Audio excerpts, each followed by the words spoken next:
This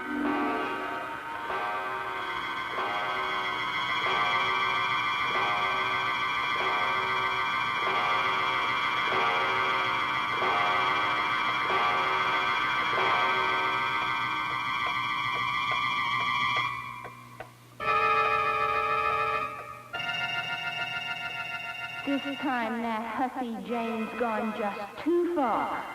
Call me an eyesore, will she? And me a treasured heirloom, a present from her husband's own mother. Well, she'll live to regret it. Time takes care of so many things, especially when you're a specialist in time like I am. But Jane will never suspect. She just won't understand why she's having so much trouble. Because it's all going to be completely accidental.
What? Jane's going to be all right. Well, now, that is too bad. But I'll work things out.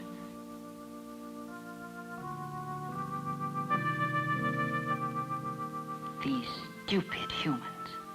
They think things are responsible for accidents. Material things. Like that electric cord that caught Jane's foot. Sometimes they lay their troubles to junk piled on the stairs. Sometimes it's an iron on a shelf. Other times, ice on the sidewalk. Unlabeled bottles in the medicine chest. A bed rung in a ladder. Soup on the stove.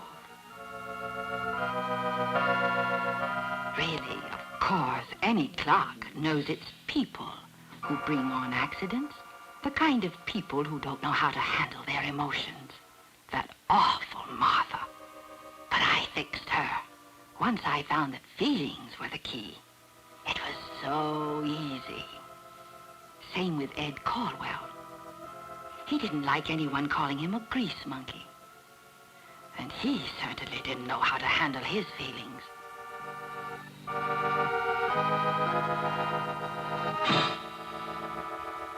No question about the tie-up between Eddie's feelings and that broken hand. Same way with Martha and her wedding ring. That ring's a symbol to Martha.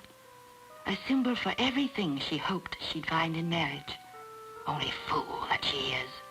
Human as she is, she married Jeff Hoover. And Jeff's first love was always the bottle. So Martha waits at home and twists her ring. That's the way it is with these crazy humans. Tension keeps boiling up in them like the soup in Martha's saucepan. It's always been right there. primed and waiting for the moment when they bump up against a dangerous situation. And when they do, well, chalk up another accident. Why? Why, because emotions distract, of course. Those boiling feelings, they take people's minds off dangerous situations. And when that happens, it's just a matter of time until disaster strikes. Like with Martha. If she stops to think about it, she knows hot soup can scald, and that it's important to be careful in the kitchen. But here it is, nearly 7:30. That means Jeff stopped off at Jack's place. So Martha's all upset and angry. She doesn't know what to do. And not knowing, she's blinded by the boiling up of her emotions. Those feelings of hers, they distract her from the dangers of stoves and pans and boiling soup. Jeff's problem isn't quite the same as Martha's. Whiskey isn't really at the heart of it either. You see, back when he was younger, he got all in a swivet over her. Well, over part of her anyway.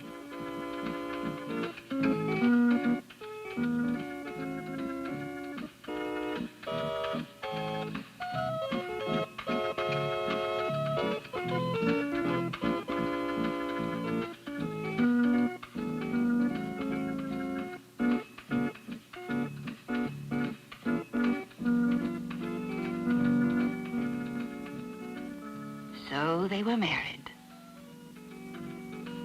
Only then, Jeff found out there was just one thing wrong with Martha. She didn't have anything in that pretty head of hers but buckwheat batter.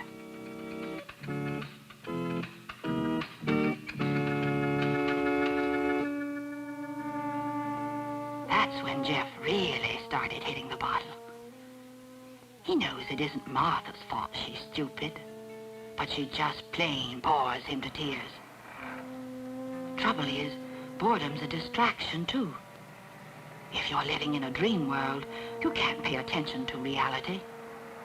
And that gives accidents a chance to happen.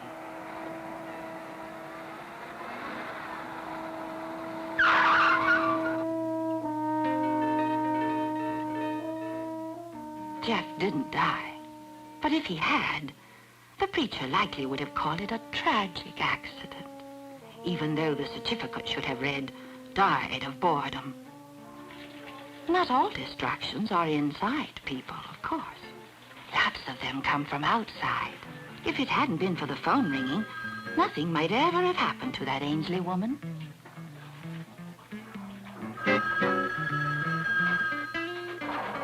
Poor Mrs. Ainsley. She always did wonder what that phone call was about. Even when it looks like a distraction's all outside, more often than not, there are still some feelings mixed in somewhere. Like Sid. He claimed it was an accident when Patty banged her head. Actually, things were tight at the shop. When Sid tried to unload his tensions with silly horseplay, Patty got hurt. Or look at Jane. Because those two brats of hers were blowing off steam all out of control, she fell down.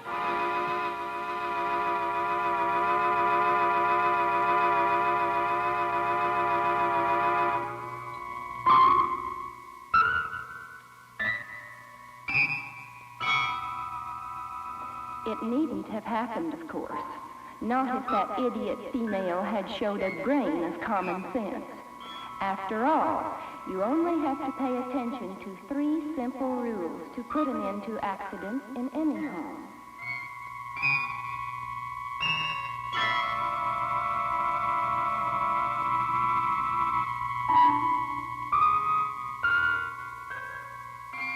One, pay attention to your feelings.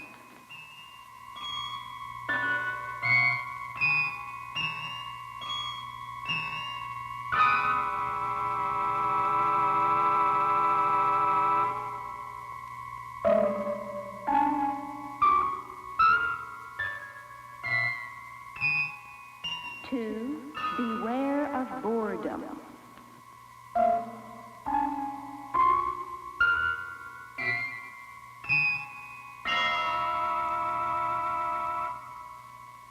3, watch out for dangerous situations. That's all there is to it. But how many humans are smart enough to follow the rules? Like with Jane. She knows she gets tense and on edge on cleaning day, so she ought to paste signs all around in her head in big red letters. Slow down. Watch out. Don't rush into anything. All right, you kids. You know the rules about those dart guns. But of course, handling it like that would have been too intelligent for a human. Same way with cleaning. It bores Jane worse than anything she does. That's why it makes her edgy.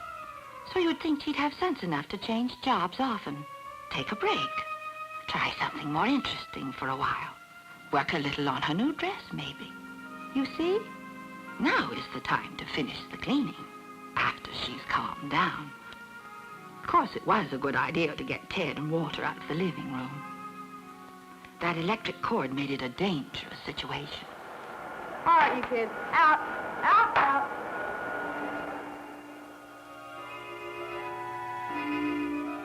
Jane wasn't that smart, though. So now she has a wrenched back. And she'll have more before I'm through with her. Call me an eyesore, will she? Jane, honey, what is it? What's wrong? What is it? Take it easy. She must have been having a nightmare. Oh, if it only was a dream. Milk, you can't imagine. It's that clock in the living room. You know we've been over that confounded clock a dozen times. We can't get rid of it. My mother would have a fit. But it's alive. Talking to me. Taunting me. It hates me. That's why I had this accident. And it says I'll keep on having them. It must be those pills the doctor gave you. You're just imagining things. No, Milt. That clock talked. It did. It did. She's so right, of course. But she won't get anyone to believe her. And by the time she's up and about, she won't be sure of anything herself. But she will keep having accidents. She can count on that.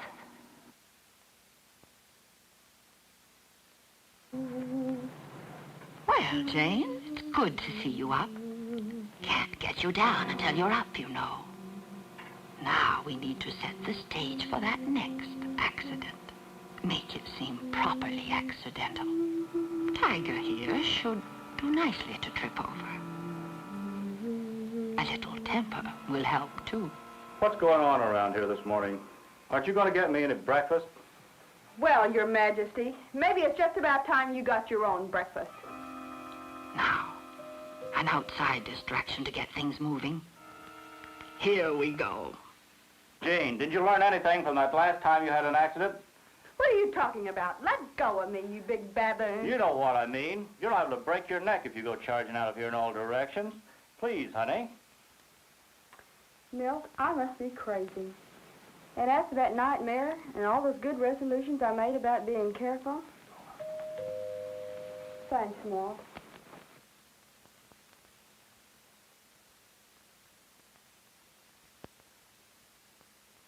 Oh, you crazy dog. Do you want someone to fall over you? Isn't that enough to give you fits?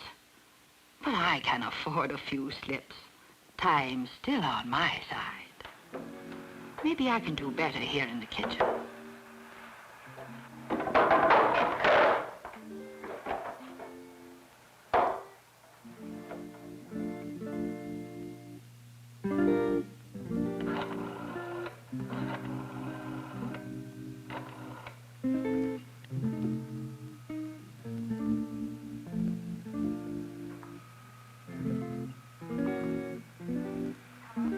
Hi, Madge. This is Jane. Say, why don't you come over and have a cup of coffee with me? I've been cleaning this house all day, and I'm just about to go out of my mind. Okay, say, bring that new pattern of yours. I'd like to look at it. Okay, I'll see you in a little while. Bye.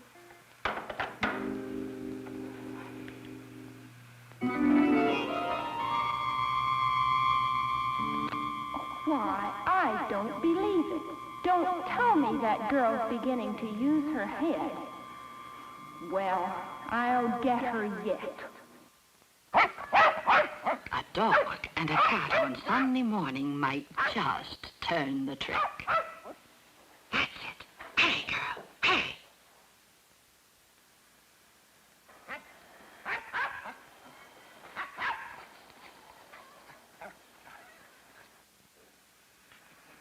Hey, Jane. What gives? Oh, Tiger has a cat up a tree. But you know, I guess I'm getting smart in my old age. He'll just have to learn about cats on his own, 'cause I'm not about to go charging out there in my night clothes. So there, you old eyesore. Aren't you disappointed? Come on back to bed, you character. Why, that insolent young Jezebel. I'll teach her. Bang, bang! Bang, bang! Bang, I got you. Come on, draw. Well, I don't know. All right, now, Ted, you remember what Mom said. Oh, you draw. That's it, boy. Yeah, I did, Ted. Walter, give me that gun.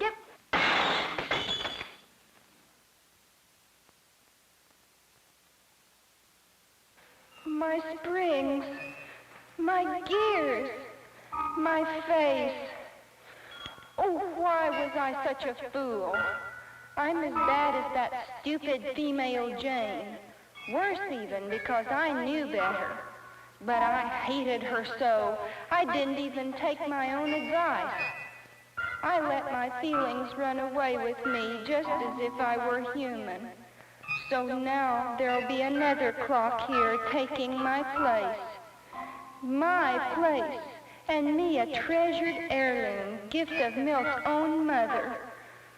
Oh, why did I ever interfere when I knew that accidents are bound to happen when you take time out for trouble?